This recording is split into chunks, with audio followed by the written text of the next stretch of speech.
The forearm begins behind the end of the arm and passes across it at an angle forward and out. It is made of two squares.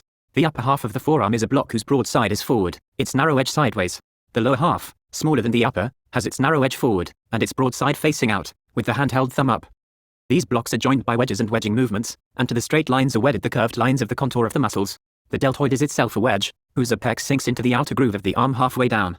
The mass of the biceps ends in a wedge which turns outward as it enters the cubital fossa. The mass of the forearm overlaps the end of the arm on the outside by a wedge, supinator longus, that arises a third of the way up the arm, reaches a broad apex at the broadest part of the forearm and tapers to the wrist, pointing always to the thumb, and on the inside by a wedge that rises back of the arm and points to the little finger. Flexor pronator muscles. In the lower half of the forearm, the thin edge of the mass, toward the thumb, is made by a continuation of this wedge. From the outside, the thin edge toward the little finger is made by the end of the wedge from the inside. When the elbow is straight and the hand turned in, the inner line of the forearm is straight with that of the arm. When the hand is turned out, this line is set out at an angle that's called